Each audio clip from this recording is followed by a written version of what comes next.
So, startup, you should understand how to price your product.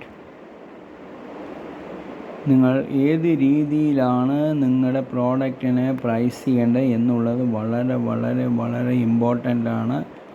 അതിൻ്റെ അടിസ്ഥാനത്തിലാണ് നിങ്ങളുടെ ബിസിനസ്സിൻ്റെ പോക്ക്. നഷ്ടത്തിലുള്ള പ്രൈസ് ഇട്ട് കഴിഞ്ഞാൽ നിങ്ങൾ മൊത്തം ആ കച്ചവടം പൂട്ടിപ്പോകും. സോ അതുകൊണ്ട് ആ രീതിയിലൊരു പ്രൈസിങ് നിങ്ങൾ ശ്രമിക്കാൻ പാടില്ല. എന്നാലോ ഒരു മാസ് പ്രൈസിങ്ങിന് വേണം നമ്മൾ പ്രവർത്തിക്കാൻ.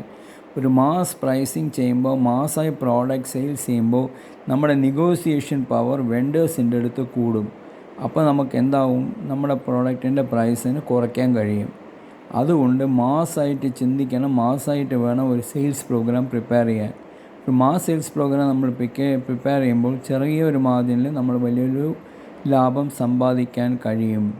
അല്ല, നമ്മളൊരു വില കൂടി വിൽക്കണമെന്ന് പറഞ്ഞാൽ കുറഞ്ഞ പേര് മാത്രമേ വാങ്ങിക്കുള്ളൂ. അങ്ങനെ കുറഞ്ഞ പേര് വാങ്ങിക്കുമ്പോൾ നിങ്ങൾക്ക് നെഗോഷിയേഷൻ പവർ വെണ്ടറുടെ അടുത്ത് കുറഞ്ഞു പോകും. അതുകൊണ്ട് ദയവ് ചെയ്ത് നിങ്ങൾ വന്ന് ഒരു പ്രോഡക്റ്റ് പ്രീമിയം പ്രൈസിന് വിൽക്കാൻ ശ്രമിക്കരുത്.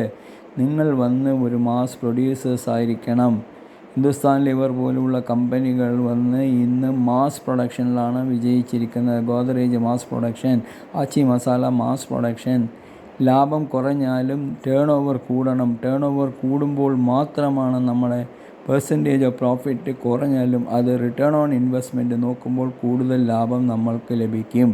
നമ്മുടെ പ്രോഡക്റ്റ് കൂടുതൽ കൈകളിലെത്തുമ്പോൾ ഒരു പ്രോഡക്റ്റ് കൂടെ ആഡ് ചെയ്ത് കഴിഞ്ഞാൽ നമ്മുടെ പ്രോഫിറ്റ് ഇങ്ങോട്ട് വരും.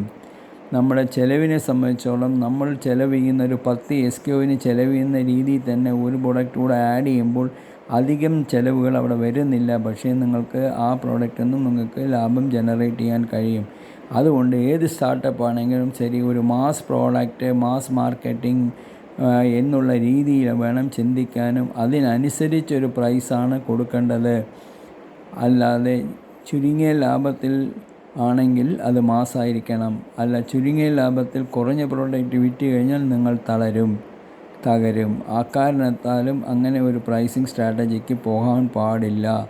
അങ്ങനത്തെ ഒരു പ്രോഡക്റ്റ്, മാസ് കൺസെപ്ഷനുള്ള പ്രോഡക്റ്റ് ആയിരിക്കണം ഒരു സ്റ്റാർട്ടപ്പ് നമ്മൾ ഉദ്ദേശിക്കുന്നത് ചെയ്യുന്നതും. എന്നാൽ മാത്രമേ ആ സ്റ്റാർട്ടപ്പ് നമുക്ക് വിജയം കൊയ്യാൻ കഴിയൂ.